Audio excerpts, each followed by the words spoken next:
informative to you. I just want to talk through where we are 1 year later since we started the once-a-week garbage collection. You're getting some handouts. You probably have it on your computers as well, but you've got some handouts coming that you can make notes on and write on, and if you have any questions, of course, I'll be glad to answer them at any point in time. The results that we have expected have been excellent results. Now, that's from my opinion, okay? Yours may be a little different, but I do think we've had some very good results by you allowing us to try this or go to this once-a-week garbage collection. We had some goals that we set out with, and they are being met or have been met. One of them, of course, the ones here, physical relief. You've allowed us some relief in picking up garbage, and citizen satisfactions are generally pretty high, and we'll talk about that with the next few slides. Most citizens are satisfied with the once a week. We have far more positive than we do negative. Saying that, I got a work order this afternoon, a negative one from someone, and I don't remember where it was at. I just opened it and read it, and assigned it to the division manager to answer back, complaining about smelly garbage and maggots in the garbage. Been a while since I've been in science class, but I looked up how long does it take maggots to develop. Well, they develop in less than 24 hours, so if I pick it up twice a week, you still have that problem. So the situation can be handled if people would put their garbage in plastic bags, keep the garbage cans clean, keep the area around it clean. It'll be good for a week. And that's the main complaint that I have heard personally, other than people just don't like it. It's given us smaller routes. We had trucks that were running anywhere from 1,000 to 1,100 stops per day when we were doing it twice a week. We've reduced that number down to 600 to 700 stops per day. That takes a lot of stress off the driver. It takes a lot of stress off the vehicle. It takes a lot of stress off the inmates. They don't have to pick up those additional 400 to 500 cans and dump them in the back of the truck. So the once a week has helped us in that as well. It's allowed us, and I've got it here, reduce the need for 3 trucks and drivers. What we did is we moved 3 trucks and drivers from garbage collection to recycling, because recycling was really, really hurting. Because recycling is increasing, which is a good thing, and we'll talk about that in just a second. But it did reduce the stress on the workers, on the trucks, and it gives us a little more time, and we make mistakes, but it gives us a little more time to make sure that we don't dump cans in the middle of the road, and we have been guilty of that in the past. So with this additional time that we have, we can be a little more careful with what we're doing. We have some implementation issues. The major ones right here, we're going to talk through just a second. Of course, citizens leaving garbage cans on the street all week, and I noticed that about the first month, actually about the first week after we started. It got to be a concern to me. And increased garbage in the recycling carts. We're taking some corrective actions. The citizens leaving their cans on the street all week, we're approaching that with education and enforcement. I have a person that's on light duty that can't drive a garbage truck right now, but he can drive a pickup truck. So we put him in a pickup truck and give him door hangers and stickers, and he rides the neighborhoods, and if he sees cans that are out when they should not be out, he knocks on the door, tries to get the citizens' attention. If he can't do that, he'll leave a hanger, and he'll write on the bottom of the door hanger what the issue is, what the problem is. I don't understand why, if they drug it out twice a week, now they're only picking it up once a week, why they can't drag it back, but that's just me. But that's what we're doing as far as trying to take care of that. The next thing is the increased garbage in the recycling carts. We're approaching that the same way with education and public relations. I've got Mike King working on 3 or 4 spots for me, and I asked him to do 3 or 4 spots that I could run on CCG TV as well as commercial TV that said the same thing but looked totally different so that people would not glaze over when they see it. And what we're going to do is we're going to focus on what is recyclable, not what's not recyclable. These bottles and these cans up here are good recyclable things. Paper cups are not. Styrofoam is not. Those kind of things. But we want to tell people what you can put in there and get that educational word out to them so that they can help us out. I think people are putting the garbage in there not to be malicious. I think they're just saying, okay, hey, I've got a 95-gallon can or a 35-gallon or a 65-gallon can here, and I got a 32-gallon trash can. This looks like it might be recyclable. I'm going to throw it in a big can. Well, sometimes we can handle it, sometimes we can't. If there's no market for it, it's not recyclable. So that's the way we're trying to handle that. Now, as you see some of the percentages there of the trash that it's increasing, and it has increased over the years. This is not unique to Columbus. There is a symposium that I saw advertisement come through, and I don't remember if it was Sawana or the Recycling Coalition, that they are going to get together and talk about this very topic, increased trash in the recycling. So it's happening all over the country where people are recycling. It's not new, apparently. We're trying to deal with it with the things that I've outlined here for you. Let me give you a few facts just briefly about how the recycling is going. You see in FY13 we were recycling a little over 2,000 tons. Well, in FY16 we recycled over 16,000 tons. That's an 8-fold increase. The percentage of recycling diverted from the garbage, you see there, it's jumped from it's going up from 3.47 to 7.24. Not where we want to be, but we're getting there. And to be honest, the increase in recycling has been helped by the once-a-week garbage pickup. Because go back to the big can and the little can. If I've got something that I'm not sure about, it looks like it might be recyclable that I would normally throw in the trash, well, that's a small can. I'm going to throw it in a big can. So we're getting more recycling. And that's not necessarily something unique to Columbus as well. Other communities that we talked to before we started the larger cans noticed the same trend, that when you put the larger cans out, recycling went up. Their people participated more. And we have put out over 6,700 carts this year. We have close to 23,000 and some change out there on the streets right now. We get work orders daily.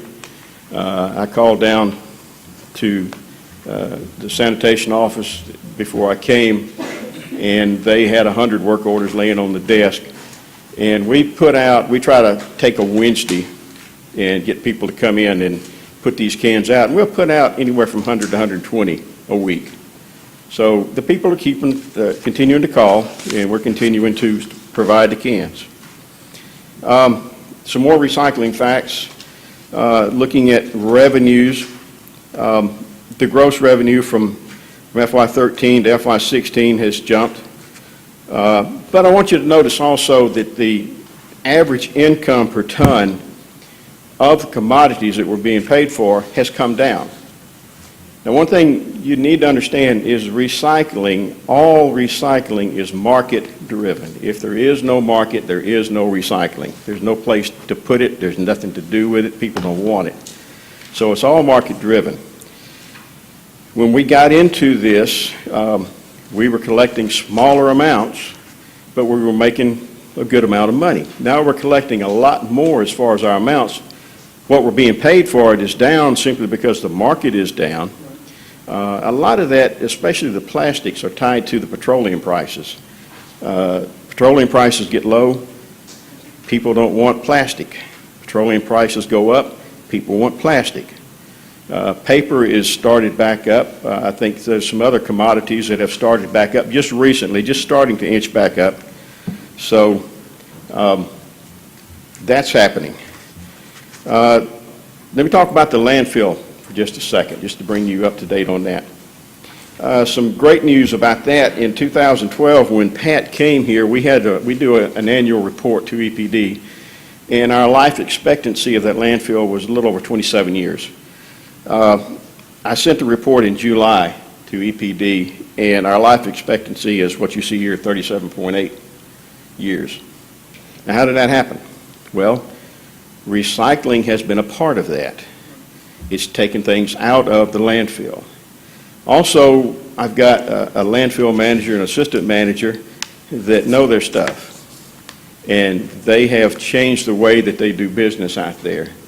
So a few years back, council allowed us to buy a heavier compactor as well. So we're doing business out there better than we used to. We're figuring out better ways to pack it.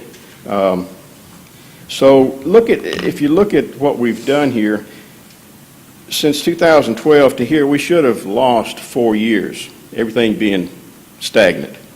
But instead, we've gained a little over 10 years. So in actuality, we've gained about 14, almost 15 years of service in that landfill, which is a good thing, because at some point in time, we're going to have to close the landfill, and it's going to be expensive. So let me talk about that for a second.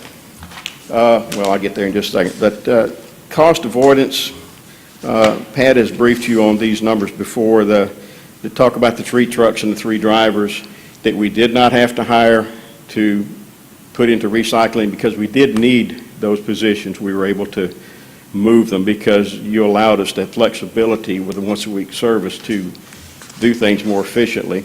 And we have 15-year additional life in the landfill, which allows us a longer time before we have to close it. Now, why is that important?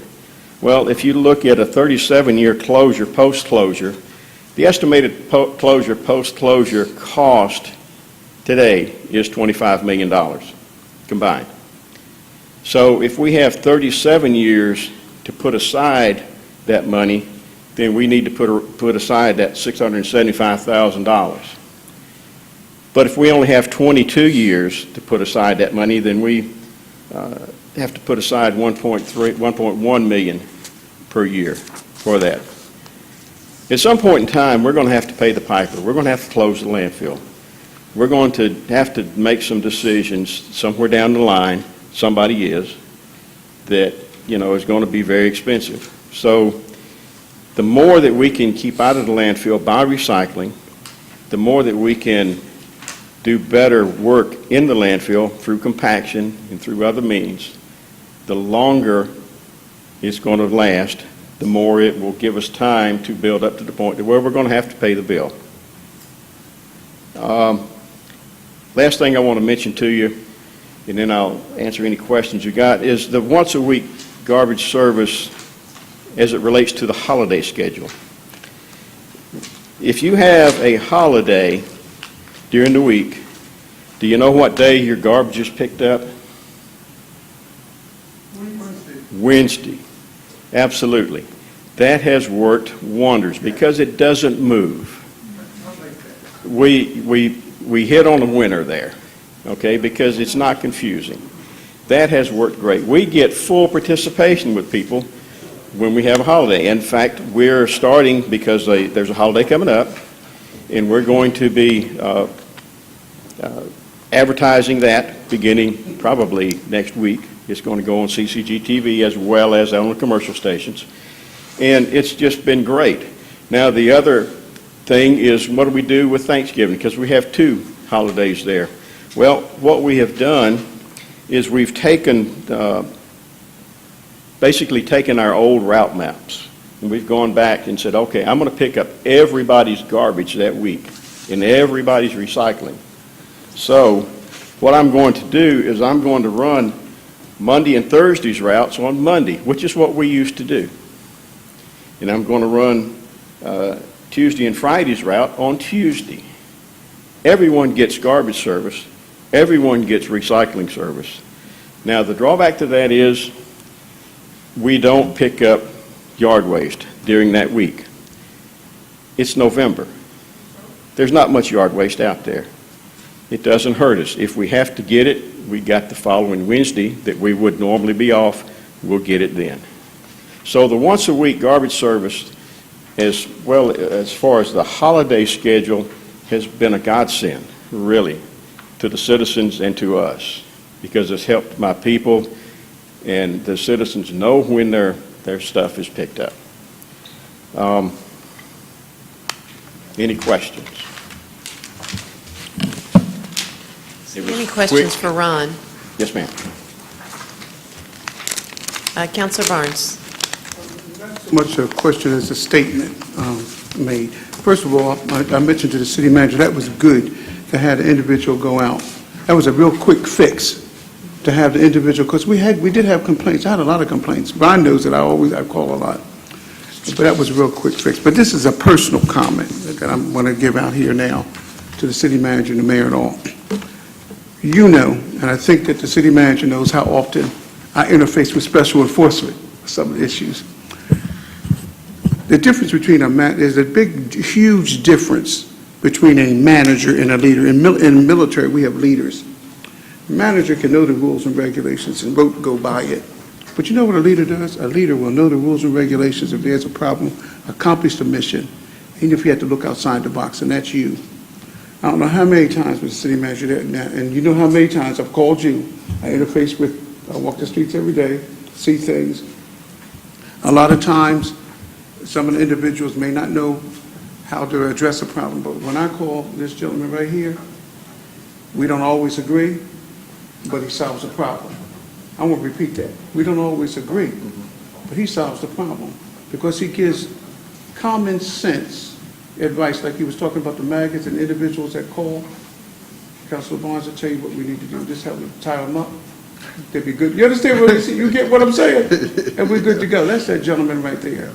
So I just wanted to let the city manager, because you know how often I call you. I'm going to be talking about pools in just a little bit, and the information that you gave me.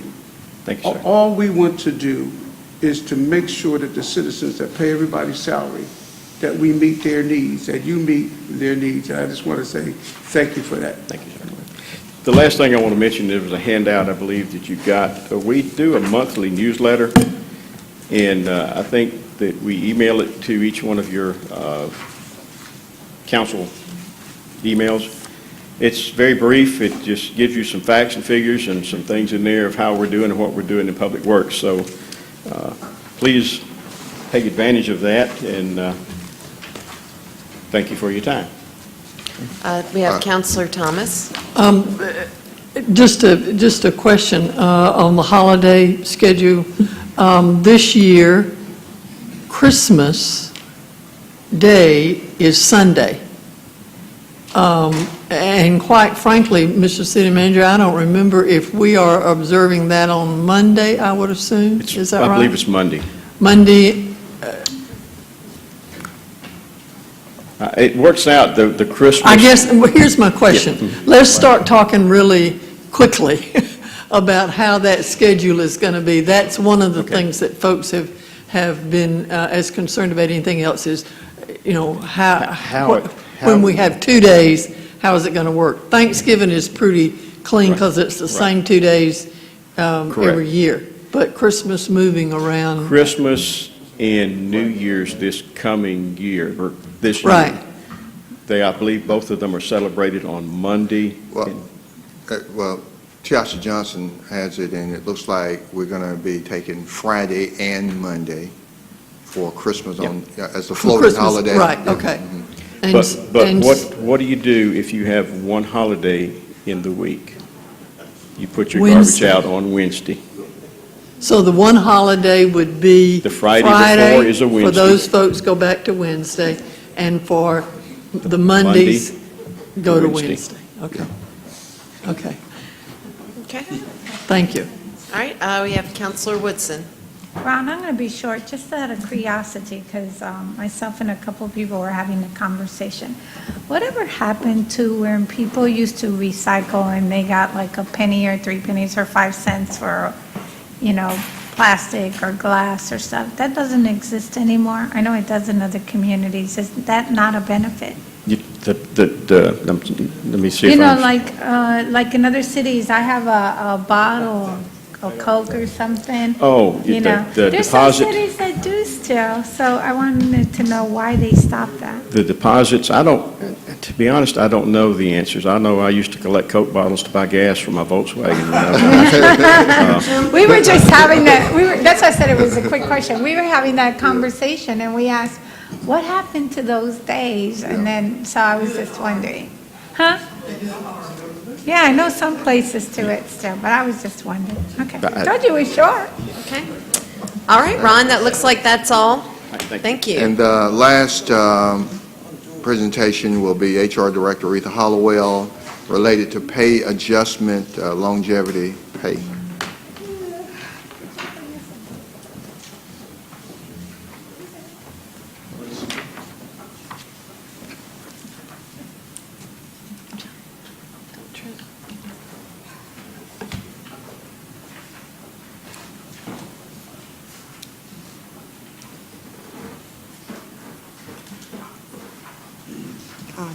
Good evening again, Council. Today I'd like to talk to you or provide you with an update on the UGA pay plan, which was adopted and implemented in 2006. During the past budget session, police pay was addressed in part, and the mayor stated in her budget presentation that administration would come back at a later date and that we would talk about the broader picture of all employee pay. I'm hoping that by providing you an update on the UGA pay plan will be a good place to start our discussion about all employee pay.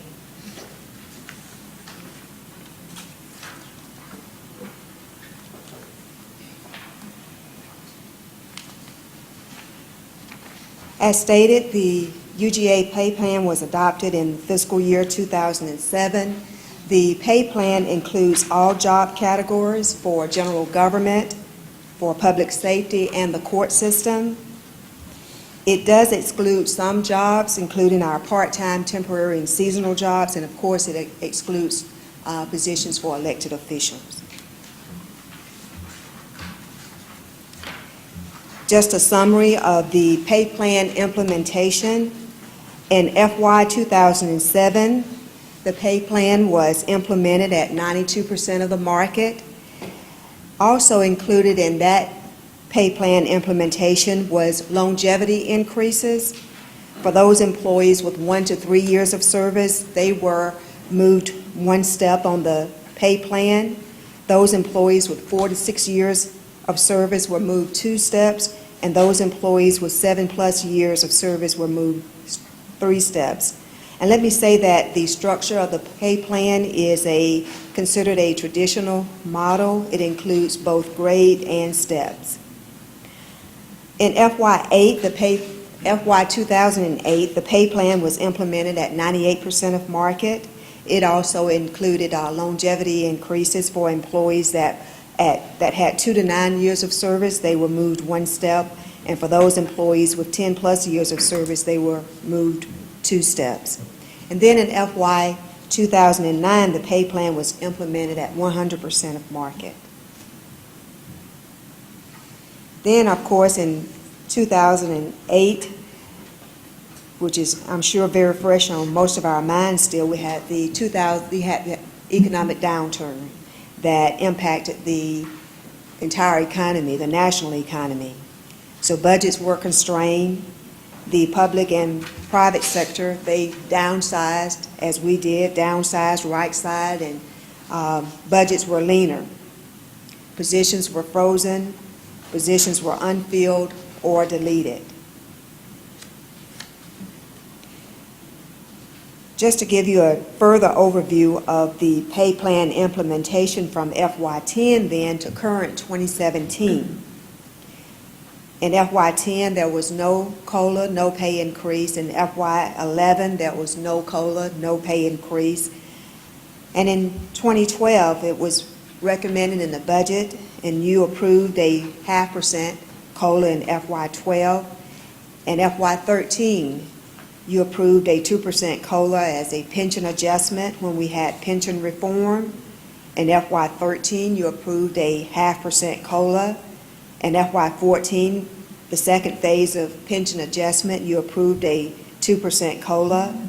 In FY14, 15, and 16, there was a 0.5% COLA. And then in FY 2017, you have approved a 2% COLA as an offset to the health insurance increase. So that gets us to 2017. The current pay plan, upon review of it, the advancement opportunities are limited. The way you advance now on the pay plan is you get a promotion, your job is reclassified due to job growth, job evaluation, or the needs of the organization. There are opportunities for a career ladder advancement. There are 48 positions that are career ladder positions. And there are education incentives, but those are limited to public safety personnel who are law enforcement. So those are the ways that currently an employee may advance on the pay scale.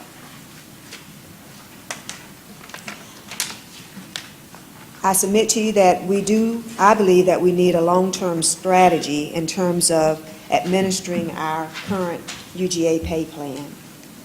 The advancement opportunities are limited, and tenured employees remain at entry-level steps. You may have a tenured employee that's been here 5, 6, 7, 8, 9 years, and they're still at the entry level of their pay grade. Newly hired employees will start at that same pay grade. They start at pay grade 10 on July 1, and you've got a tenured employee that's also at pay grade 10 at step 8. So someone that's tenured and been here for 7, 8, 9 years could be making the same thing as Joe Smith that we hired just last week. This is important because it hinges on employee recruitment, retention, employee motivation, and of course, we know that salaries are a huge part of our budget. So there's a good reason to plan for it. And that's what we wanted to talk about and at least explore some options.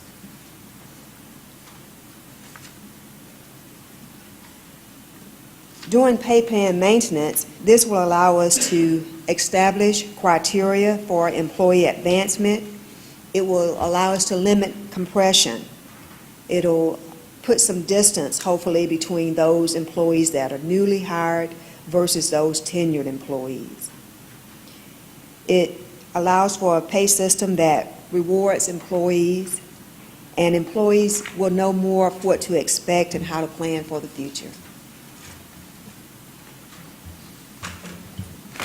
Some of the options that are currently associated with pay plan maintenance, and it's not just here in government, this is universal or national. Some of the options that are typically used are pay for performance, and we've utilized pay for performance here in city government. From 1998 to 2004, we implemented pay for performance. Longevity pay, career ladders, which is something that we utilize here, as well as certification incentives. And then lastly, education incentives, as I mentioned right now, are primarily just for law enforcement.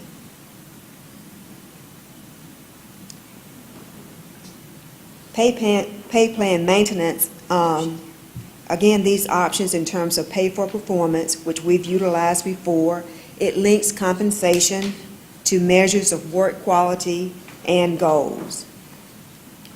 Longevity pay recognizes an employee's years of service. Career ladders and certification incentives, they focus on talent development and professional development. And lastly, education incentives, they focus on collegiate level professional development.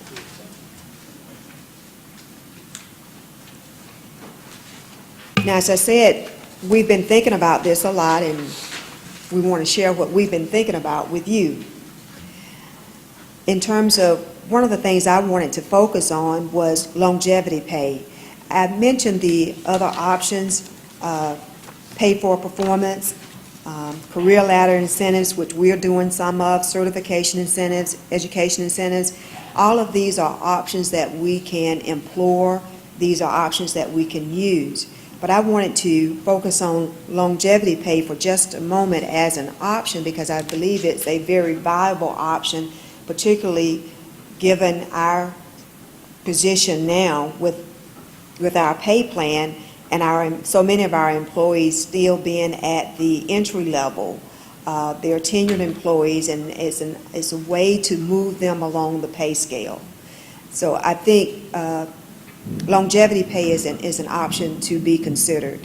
So if we were to look at this as an option in longevity pay, I identified some spacings in terms of years of service.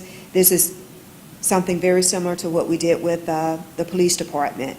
But if you look at the column in terms of years of service, when an employee hits this milestone, whether it's 3 years, 5 years, 7 years, 10, up to 30 years, they'd have an opportunity for a pay increase.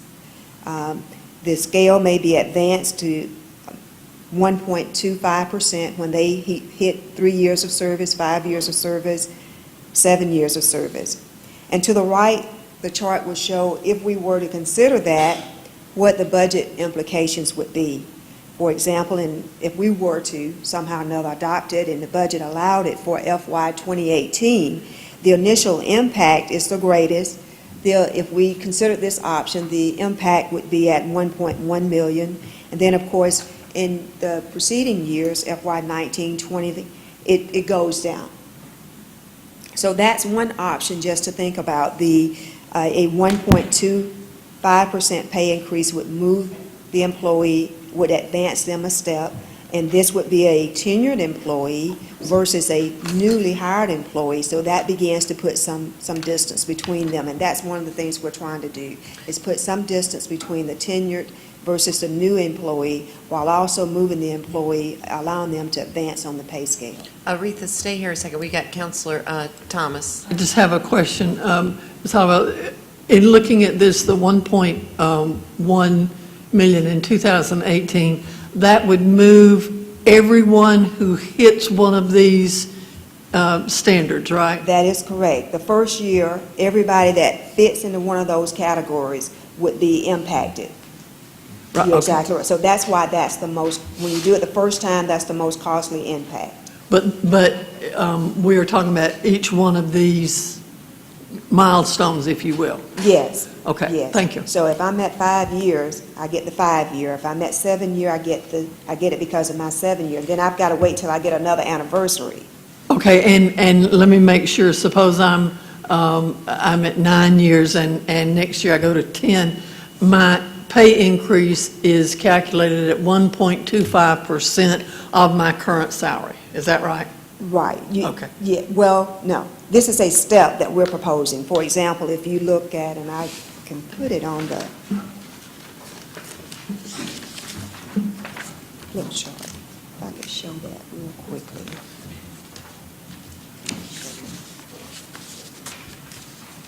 I just want to show you the pay scale real quickly, and I can hopefully better explain. No, that's Oh, my different. goodness. I'm sorry. God, I don't know how you're going to explain. Well, there, Yeah, slide 7's real, more blown up. yes, Use that as an example. okay. Okay, Yeah, okay. so if we look at these, the pay grades are to your far left, and then the steps, A, B, and C, and D, those are steps. So between step A and step B, if I move from step A to step B, I get a 2.5% pay increase. That's the way it's designed right now, our pay plan. There's a 2.5% pay increase. What we can do, and what we're proposing as an option, is the steps can be split in half. I'm such sorry, say that again? the steps can be split in half, such that instead of moving me from A to B the way it's designed, they're at 2, which is 2.5%. If I put a step in between there, it's 1.25%, which is a little less costly, but allows me to advance. And right now, if I'm on A, moving to B is not easy to do, right? That's correct. It's more costly. It's going to. I mean, for me as the employee, Oh, I yes. cannot easily move to B. Yes, But unless- what you're saying is, I would move to the new step at the anniversary level that you were talking about. Yes, yes. Okay, got it. Retha, along those lines, it may be helpful too, to clear up, because we did this in the police department.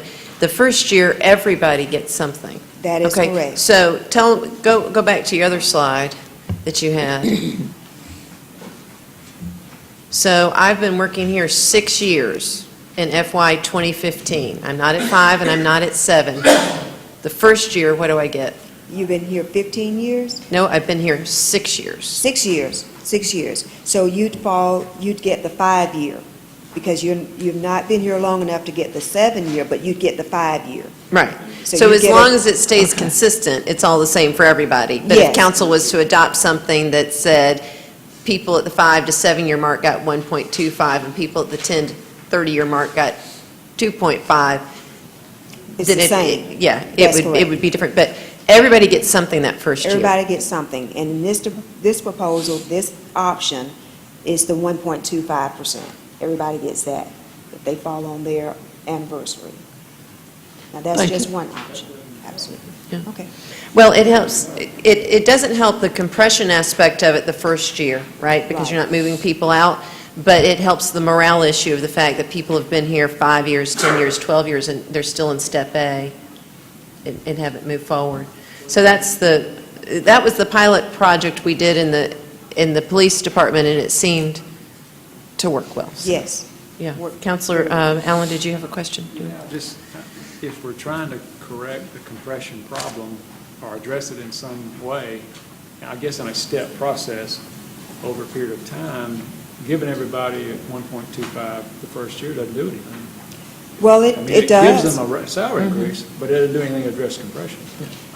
Compression in and of itself is just a huge something. It takes a whole lot of money to address compression, but it does, in that even if you were to get the 5-year, and if you're right now on step A, and you've been here for 5 years, that's going to put your salary at 1.25% higher than John Smith that was hired last week, who's also in your pay grade and making the same money that you make. So it does put some distance between a tenured employee versus a newly hired employee.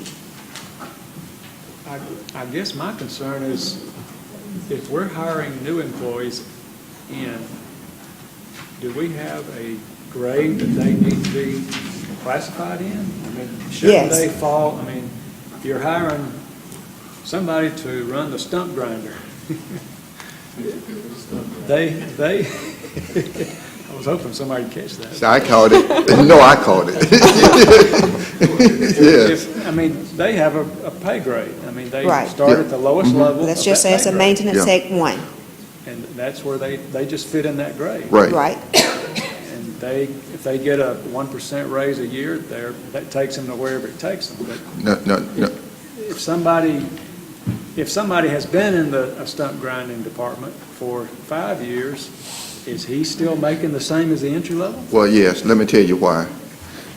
You're stump grinder at pay grade A, in step A. And we decide we're going to give a 0.5% COLA, cost of living adjustment.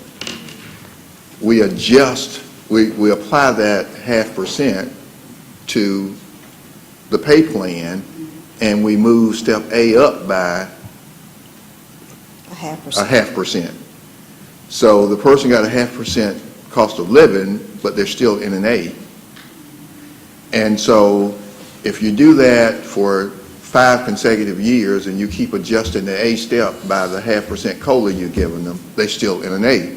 So everybody who comes on new at 1 year, they go into the A.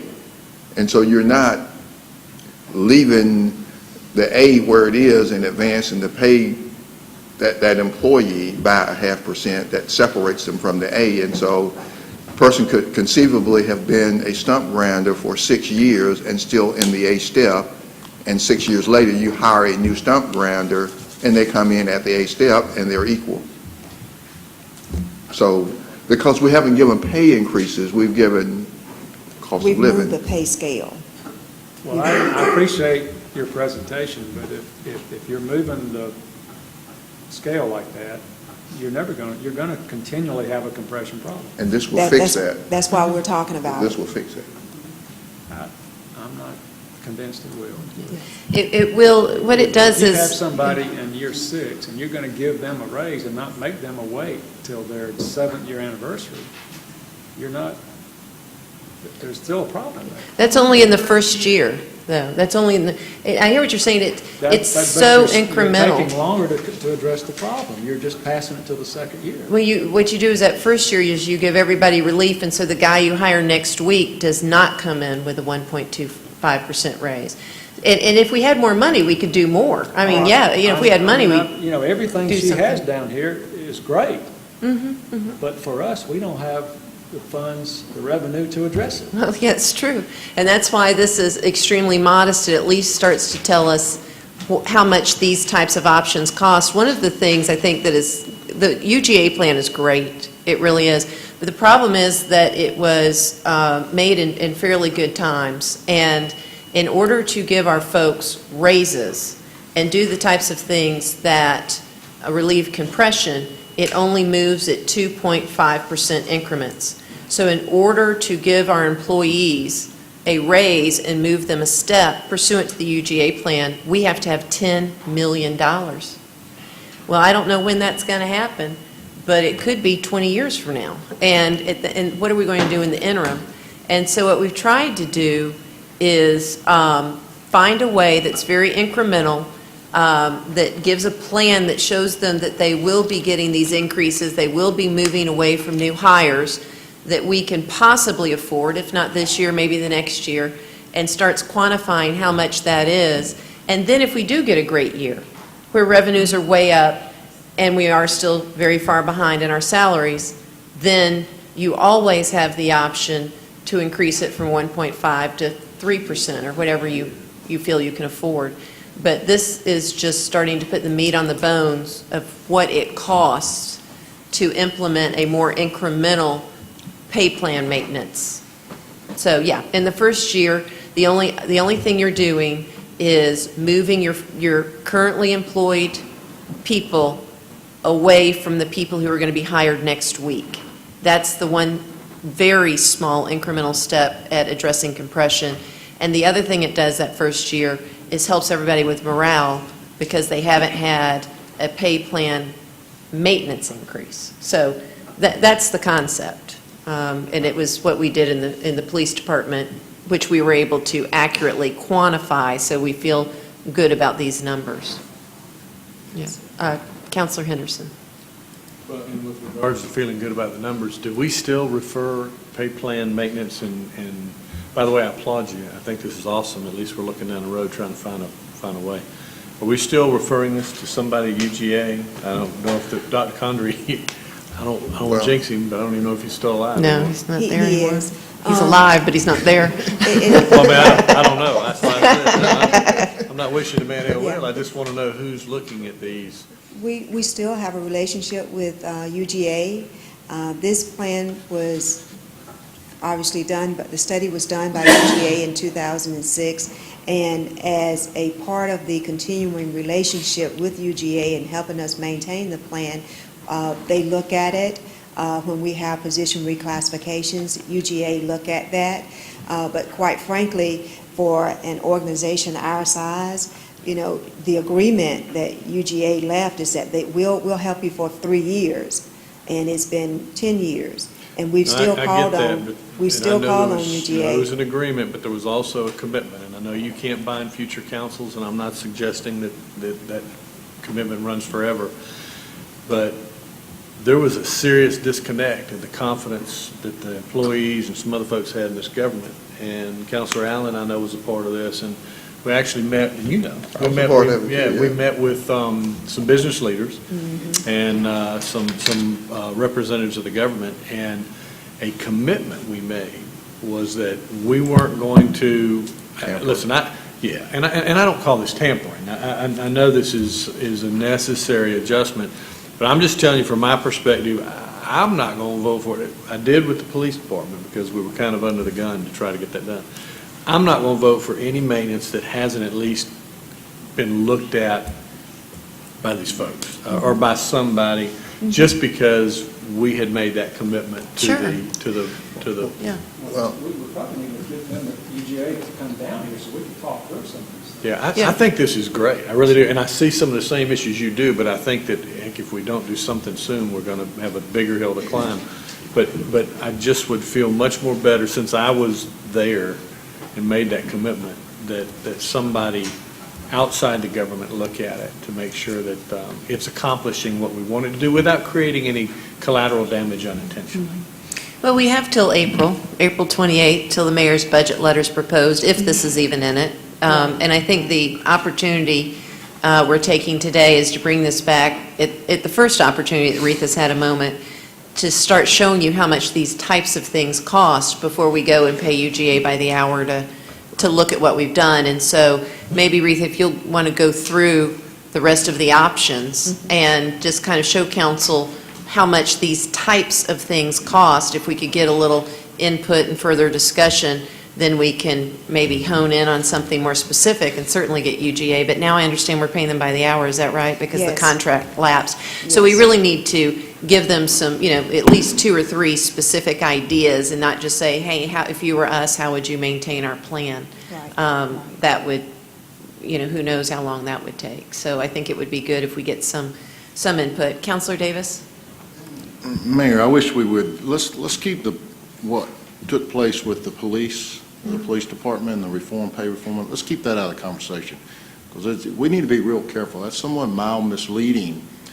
That money came out of the operational budget of the police department from gap time to bonuses and was spread out in a certain way. But it was under a specific effort to try to increase and build up the numbers in the police department, which we were down. Yeah. We're down. We're trying to recruit. We're trying to bring more officers in to the city of Columbus. So that is a totally different matter and a totally different issue than what Yeah. we're talking about here. You are 100% right. And let me just, I guess, further clarify. When we were referring to that, the point I was trying to make is that when we implemented the police pay plan, we didn't know if our projections were right. I mean, we were projecting. We were hoping that our math was right and it was actually going to cost us that and it wasn't going to leapfrog people over people and create disaster.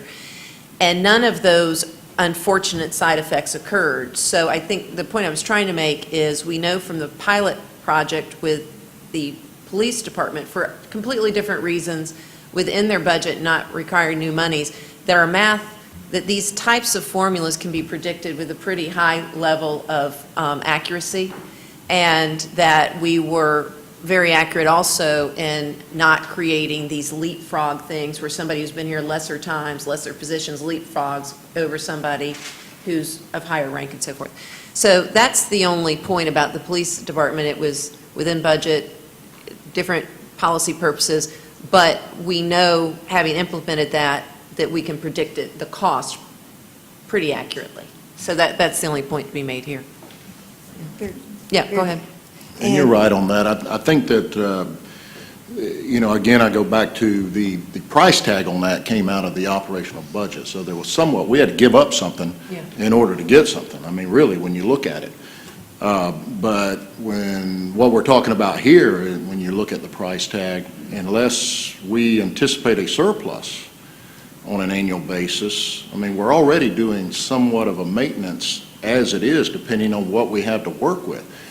And with where we're at in our current budget situation, unless somebody knows something I don't know, I mean, I see you have a limited, unless somebody wants to give up, if we want to start giving up positions and reducing the workforce to find that new revenue in order to maintain what's being presented, then, or else there's some surplus revenue out there that I don't know about. I wish we can get these lawsuits out of the way, because it would have been great Yeah. just to even think about what we could do with all that extra revenue for the city. And, eventually that'll be behind us, but I'm just saying, unless we know that there's surplus and we're down to where, we're battling right now Oh, yeah. at 60 days. Yeah. And, sooner or later, you're going to have to build that reserve up. Yeah. And God forbid some kind of a catastrophe that ever happens to our community. So, these are things to realize as well, but I applaud, I appreciate just the notion of trying to do something here. And what I perceived over the years, this year we gave the council approved a 2% increase, and hopefully next year, I keep saying that, from the health care plan, that maybe there will be some savings at the end of the day that we could, again, spread out. I'm hoping, but, sometimes people perceive that we're going to go back door in the back there and go to the money tree and just pull it out and make things happen. It doesn't work like that. Sure. Great. All right, Retha, why don't you just run through it? And Retha, one thing that's not in here, what is the cost? Maybe Pam knows. The UGA pay plan anticipates that when you do give raises, you give a 2.5% raise. That's why they have these rigid boxes and things of that nature. So you can't move forward unless you give a 2.5% raise if you want to stay within the strict structures. What would that cost? If I came forward and said, man, I want to give everybody a 2.5% raise. 2.5 million. And then how much to eliminate, as Councilor Allen was saying, how much would it cost to address compression at the city? Millions. A lot. Tens A lot of millions? Yes, Tens of millions? yes. Okay. And that's why I think it's, at some point we've got to plug along, so, Right. okay. And I failed to say this initially, that it is recognized that there is not a budget, there's not any budget that we are saying can be attached to this. This is not presented with the idea that there are budget dollars out there that can fund this. These are options, and I feel like I have an obligation to share with you from an HR's perspective that the condition of our our UGA pay plan, and present options. Should the economy gets better, should our budget come to a point where we can entertain an idea, these are some things that we will have already floated for your thinking, and not to make a decision today, but as you're talking to employees, as you're talking to citizens, you can float these ideas, they can give you feedback, and these are the kinds of things that we're at least thinking. And again, this is one option. And I did want to run through a couple more that we had put together for you very quickly. This is a 1.25% option. The next option is very much similar. It is a 2.5, it's a 2.5% pay increase option. It's very similar to the previous that we did. It's just that the cost impact is different. The initial implementation, if somehow or another we were to find monies on our money tree in FY 2018, that impact to give a 2.5% pay increase based on the years of service would be at $2.3 million. And then, of course, the preceding years, it would be a lot less. But that's a 2.5% option. And then the next option looks at a combination of the two. It looks at a 1.25% step and then a 2.5% step. We considered for those employees with 3 to 7 years of service would get a 1.25% pay increase, and for those employees with 10 to 30 years of service would get a 2.5% pay increase. And you see the math there in terms of the budget years. And obviously, this would be perpetual, so you absolutely want to consider it not just for 1 year, but ongoing. Now, a couple of other options, the last two I wanted to mention, these are one-time only options that could be considered. For example, the employees that are at pay grade 6 through pay grade 11 and at step A or step B would move to step A, those at step A would move to step B, and those at step B would move to step C. And you could apply the 1.25% step or the 2.5% step. The 1.25% step cost $112,000. The 2.5% step would cost $225,000, and 297 employees would be impacted by this. And the reason this came about, in fact, I believe it was a council member that suggested that when we were having the healthcare discussion, it said, well, an employee that's a pay grade 20 or a pay grade 25, they could more easily absorb the new premium rates. But it's the employees that are at the lower level who can least absorb the pay increase. So we looked at the employees at pay grade 6. Basically, a full-time employee starts at the lowest level is a pay grade 6 up to pay grade 11. In that particular band, the employees make less than $30,000 a year. So we felt like those are the employees at the lower level. So that's an option just to think about, and it would impact, as I said, 297 employees. And the cost to do that is more easier, or it's less than the longevity years of service. So that's something that could be thought about as an option, as an initial thing to do before we start tackling the longevity pay. The second option, or the last option I wanted to mention, is another one-time option. It looks at employees that were hired after June 30th, 2007, and that are at step A, move those one step, and then apply the 1.25% step or the 2.5% step. And I mentioned these particular employees that were hired after June 30th, 2007, because these would be employees that did not benefit from the longevity pay increases when the pay plan was initially implemented.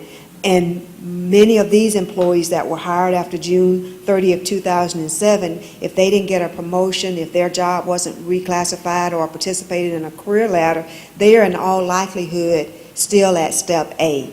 So this would get those employees, those tenured employees, it will get some movement for them and separation between them and the newly hired employees. The 1.25% applied, the cost of that is $372,000, and if we apply the 2.5% step, it's $741,000. So again, and it affects 841 employees if we consider that option. But those are the options that I wanted to at least talk to you about as we update it, as we provide you an update on where we are and where the UGA pay plan sits right now, and I'll entertain any other questions if you have any. Well, thank you, Retha. And if any of you all have thoughts about this, maybe there's another proposal that you would like to have us run the numbers on, we can certainly do that. And we can, as we get your feedback and get more refined potential proposals, we certainly can run them by UGA. So at least the work is done in those years that we might have more revenue than had been anticipated. Councilor Thomas. Mayor, I wanted to ask, the pay schedule that we have, what that was put together by UGA. UGA is the entity that said 2.5% between each step. Is that correct? So that if we wanted to do something to adjust the amount between each step, we could do that. That was just something that UGA designed for us, correct? Right. Okay. Yeah. And I think as Councilor Henderson said, and many other councilors that have been here a long time have reiterated, there was sort of a solemn promise made that they would doggedly follow what was proposed. But then the reality came that you couldn't afford 2.5%, certainly every year. And then, of course, the recession, and it became hard even every other year. And so then what do? Just don't give anybody raises until a train of money comes? And, so this is just an opportunity to see if there are any other options out there that are more doable. All right, I think that concludes discussion on that, so thank you, Retha. Mr. City Manager, did you have anything else? No, Madam Mayor, that concludes my Okay. agenda. Councilor Allen? Thank you, Mayor. While Retha was here, I wanted to ask a question of the city manager and your staff. I've had some employees express concern, I guess, about the drop plan. And what the concern, I guess, revolves around, I guess to refresh everybody's memory, if you want to retire, you can sign up for the drop plan. If I understand it right, the monies that were set aside for your retirement can then be diverted to another retirement program or whatever you want invested in. The concern I have is once you sign up for that 3-year process, the concern they have that's been talked about a lot is there's no ability for them to withdraw if they change their mind. As we all know, there are times in life when things happen. You sign up for something and your life changes in some way. And you may see a need to, at that point, make some changes in your financial situation. And what I would like to ask you to do is to begin to look at the drop plan and to develop a way for someone to back out.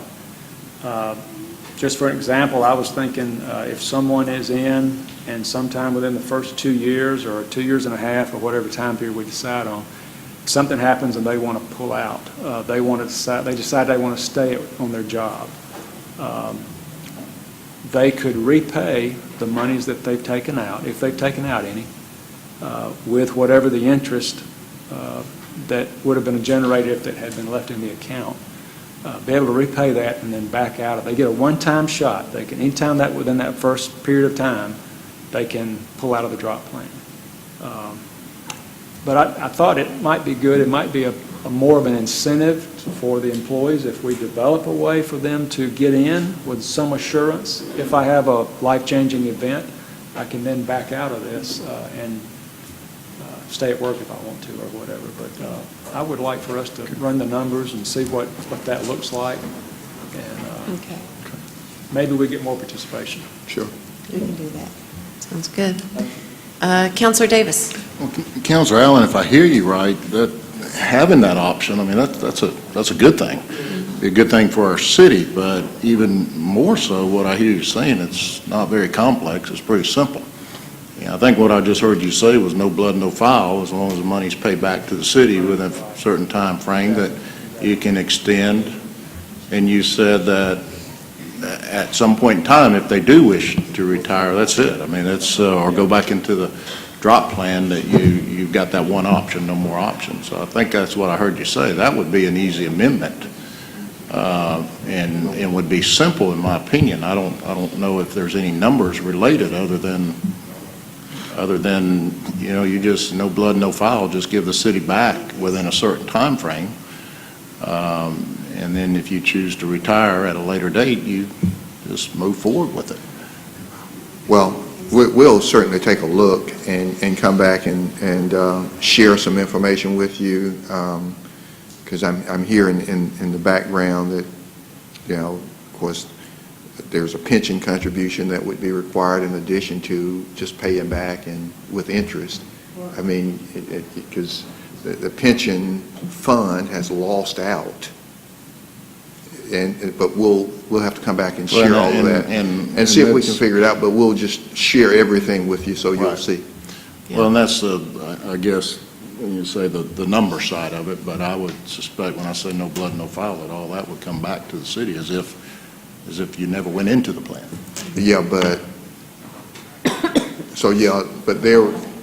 there's an annual pension contribution, and it's based on number of employees and all this, and you may have, I don't know the details, but that employee may have been taken out and there's no longer a pension contribution required, and if they get back in, then how do you catch that back up? So I don't want to throw you off tonight, Yeah, but let's look at it. we'll have Just- all the facts, and then, a decision can be made. And check also with the city attorney, because I know people have asked along the way. I can think of several that have asked. And I know there were legal ramifications about equitable treatment. Yeah. And so we just want to make sure we don't stumble over that either. So maybe you can look at that too, Clifton, and just see how that works with those pension agreements. And you don't have to speak to it tonight, obviously. It's a complex issue, so, yeah. Going to say there may be some other pesky federal requirements that we need our pension experts to look at, because we are a certain defined type of plan, and we've got to make sure we keep those qualifications. Yeah, okay. Well, I'll look into it, and then y'all can report back. Okay, is that That's all, it. Mr. Chair? Okay, wonderful. We'll turn it over now to the Clerk of Council, Ms. Washington. Madam Mayor and Council, on the clerk's agenda, I have some memorandums regarding upcoming board vacancies. I've outlined for our Employees Benefits Committee, our Historic and Architectural Review Board. We've got biographical sketches or individuals who have been nominated for boards. Ms. Kara Ibrahim, Councilor Garrett's nominee for the Columbus Aquatic Center. Sarah Rowe, Councilor Barnes' nominee for the Animal Control Advisory Board.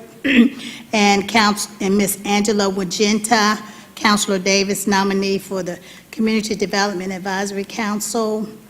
We've got some temporary street closing applications that's been approved by the police department for events on September the 3rd, and also for the month of October. We've got a letter of resignation. Mr. Matthew Mazurkowicz has resigned from Uptown Facade Board, needs to be received. We've got a motion from the Mayor Pro Tem that it be received with regrets, and a second. All those in favor, please state aye. Minutes of various boards can be received. We've got a motion and second that the minutes be received of the Airport Commission, the Board of Tax Assessors, the Board of Water Commissioners, the Civic Center Advisory Board, Columbus Golf Course Authority, and New Horizons Behavior Health Board of Directors. All those in favor, please state aye. On our board appointments for our Animal Control Advisory Board, as I indicated, Councilor Barnes is nominating Ms. Sarah Rowe. Also, Councilor Thomas is renominating Ms. Carla Anthony for another term of office. Dr. Carrie Riddick, she represents our Veterinary Association. We have to get that recommendation from the association. We've made contact with them and are waiting to hear back from them, Councilor Henderson. On our Board of Honor, Judge Bobby Peters, as, excuse me. Okay. With the exception of Mr. Billy Watson, he does not want to be considered again for renominations, but we will renominate Judge Peters and Mr. Bob Porter Schaff. On a Building Authority, Ms. Paula Johnson, she is eligible, would like to serve again. If someone wants to nominate her. Okay. Also, on our, excuse me, on our Civic Center Advisory Board, Councilor Woodson is still working on a replacement for Mr. Irving. You have someone? No. Okay. On our Columbus Aquatic Center, we are still waiting to hear back from the Columbus Hurricanes regarding their representative. And for Councilor Garrett's nominee, Ms. Kara Ibrahim, she can be confirmed as she was nominated at our last meeting. All those in favor, please state aye. On our, our Convention and Trade Center Authority, as you know, a councilor is not eligible to serve on the board, so therefore the mayor needs to nominate someone for Councilor Garrett's seat. I do have, Tiny, I have interviews, or not interviews, meetings of people who are interested, and so I'll let you know that shortly, and we'll re-nominate Katanga Wright. Okay.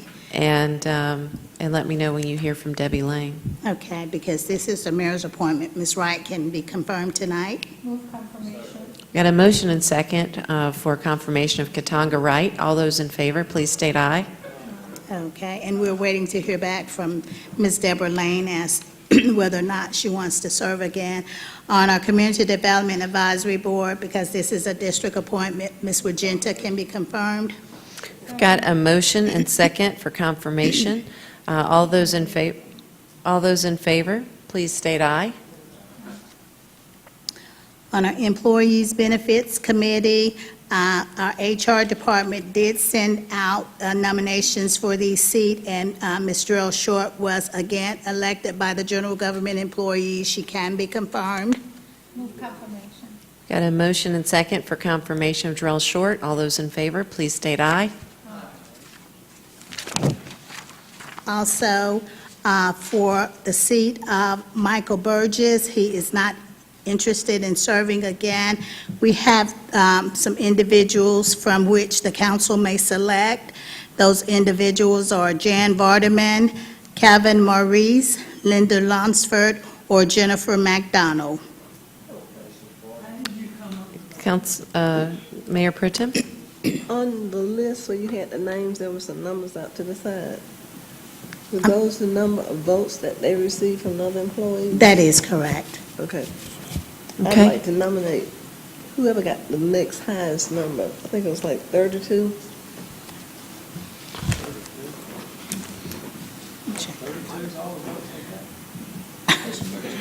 The next test. You got it, Nancy.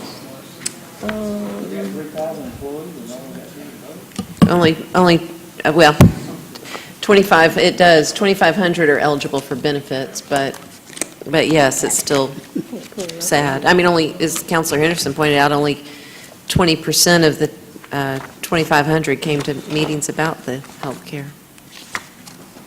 Okay. Let's see.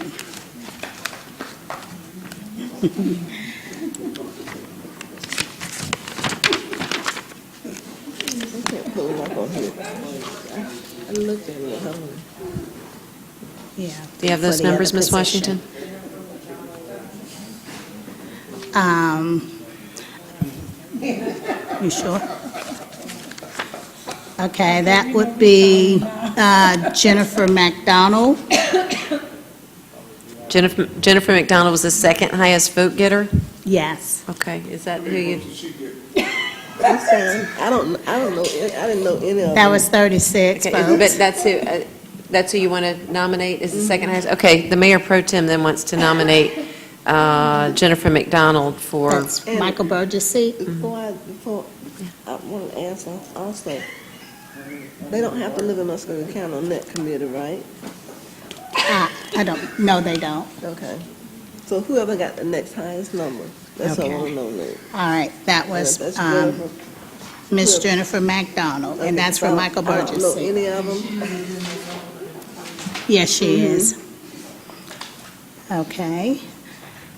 And then for Mr. Lionel Haynes' seat, who received the next highest? Okay, Linda Lunsford is the individual that received the next highest votes. okay?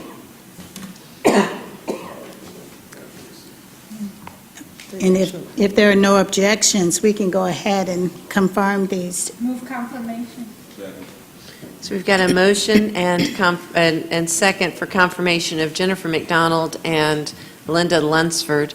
All those in favor, please state aye.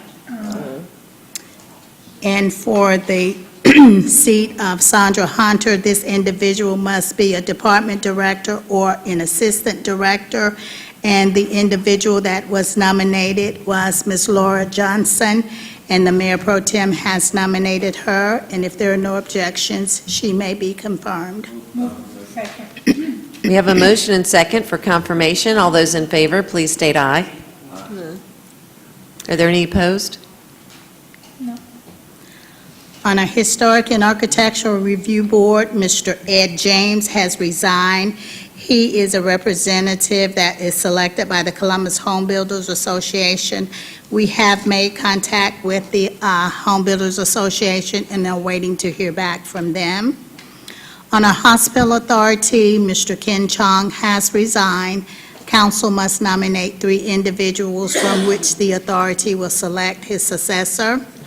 Are there any nominees tonight? Don't we usually get recommendations, Tiny, from them? Sometimes we- Can we ask them at least we so will. for I council's will. consideration? And I Keep Columbus Beautiful Commission, Councilor Allen, Ms. Carol Ridley has resigned.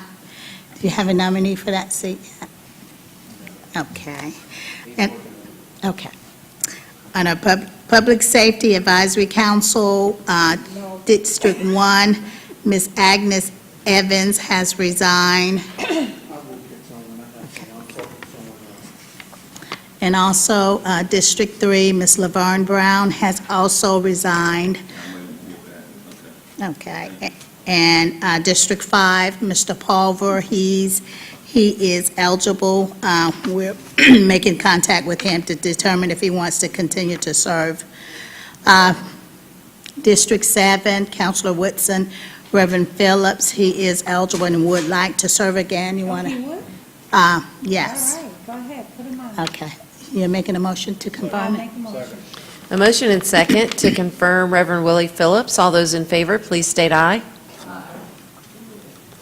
Yeah, we have the Mayor Pro Tem. Washington, will you explain why we didn't take him out from public safety on that committee? I know her term of office is not up, that's what it is. I'm sorry, Mayor Pro Tem. Marie Harrell. That is correct. Her term of office is not up, that's why we didn't nominate anybody from public safety. Right, that is correct. For the public safety representative, Marie Harrell, when the HR director sent out the request for nominees, she had included Ms. Harrell in there, but her term does not expire until 2017. Continuing on with our public safety advisory, Mr. Dan Scoggins, Councilor Thomas is nominating him for another term. Second. Got a motion and second for confirmation of Dan Scoggins. All those in favor, please state aye. And Mr. Willie Belfield is not eligible to succeed himself for another term, Councilor Henderson. On our tree board, Ms. Glenda Culpepper has resigned. We'll need someone for this seat. Uptown Facade Board, Mr. Matthew Mazurkowicz has resigned. We've made contact with the Uptown Columbus, waiting to hear back from them.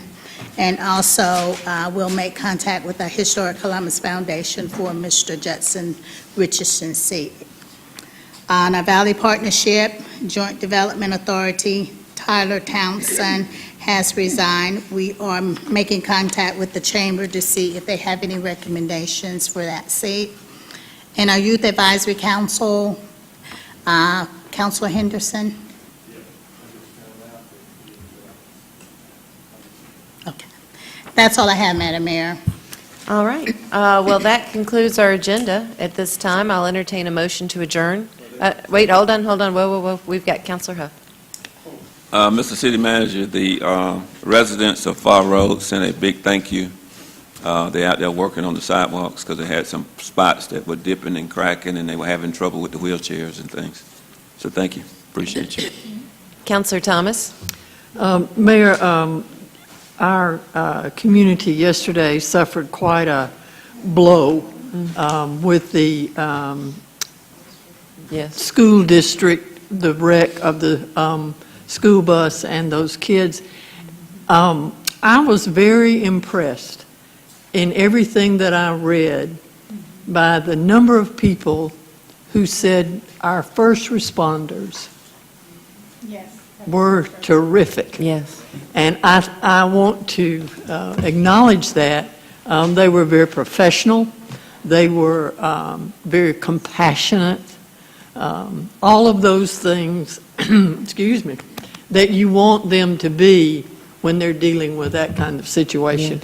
And to the person, they said, the first responders, the fire department, EMTs, the police officers, everybody there was just outstanding. And I want this council to make note of that. Yes, we do. We have the best. You're so right. And so many good comments, so thank you for that.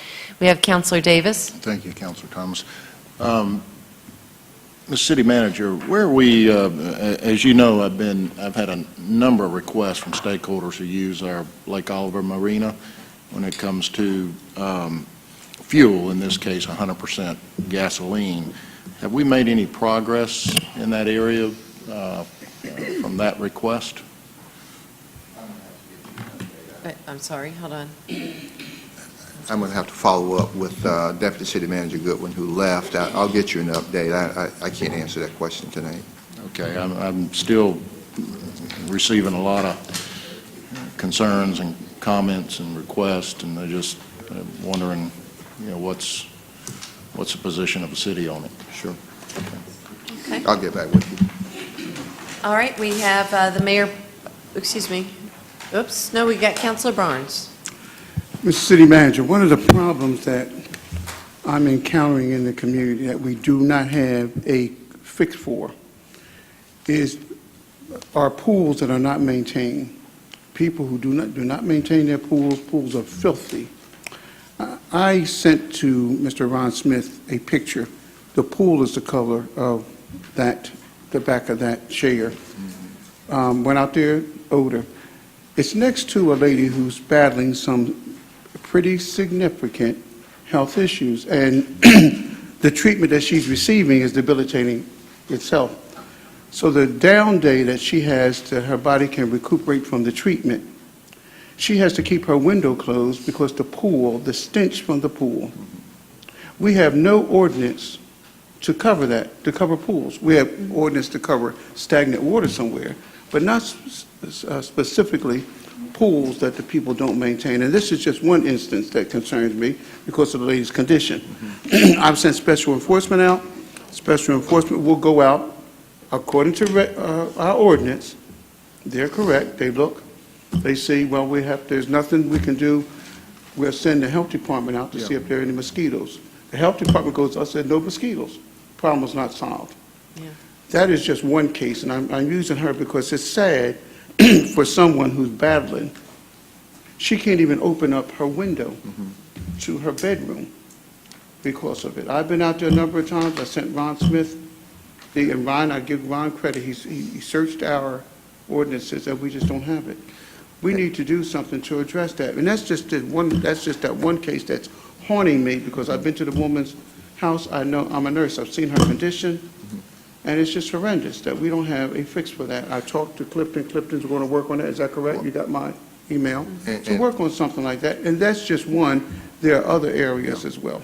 And I was going to say, I'd like to get with the city attorney on it because I actually thought the health department had jurisdiction over that, but I'll get with the city attorney, and we need to figure something out. And I appreciate it, because the health department, they only go out and say, no mosquitoes, nothing we can do. I completely agree. We get that all the time. I mean, it's a huge issue, particularly since the abandonment. Now, we did look into it a while back, and it was a jurisdictional thing, but see if there's not some way that we can find an exception so that local governing authorities can monitor pools in their own district. You know, if they preempted the field, fine, but it seems like there's got to be some way that we can govern the unsanitary conditions of pools in our own district. That just doesn't even make sense, why the health department would be the only jurisdiction. And it's horrendous because I've done it. Clifton, Ron Smith sent me information. Clifton did. There's nothing. It covers stagnant water, but there is nothing dealing with pools. And it's horrible. Yeah. So if we can get something that drafted up so we can bring to council so we can address that problem. Appreciate it. Great. Thank you. We have the Mayor Pro Tem.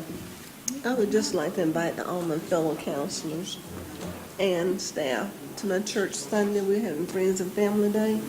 10:30 Sunday is strictly casual. Great. You come when we're ready, 10:30 so I want you Saturday? to come now that you won. All right. Sorry, Evelyn, I'll be okay. And we've got, let's see here, Counselor Baker. Mayor, this sort of piggybacks on about the issue that we were just talking about. And City Attorney, look at something also about inhabiting a residence without utilities. 'Cause we've run into that problem too, and I can't find anything that prohibits it. I can't believe you can do that, but apparently you can, and it's caused some problems too. And it has happened for where a senior, I mean, I suppose you know who I'm talking Yeah, about. yeah. In a house with no water and no electricity for over a year, and I've addressed it, called APS, Adult Protective Services, the whole 9 yards. This is, might make I mean, no to me, sense it's what I'm common talking about. sense. It's just something It's maybe we ought to look to common if it's allowable for, No, or, no, city no protection. 'Cause bathing, collecting water from rain to use. It's just, it was a horrendous problem that I had to deal with. Contacted the authority. There was nothing that could be done. Yeah. And you encountered, you got the same kind of. And I have in the past too. So those are some Just specific things. I keep something to take a saying look at. What we need That's to fine. do, and I've addressed it to the city manager, no, I have not. So you have addressed it to the mayor. We need to do a relook on those special enforcement ordinances there.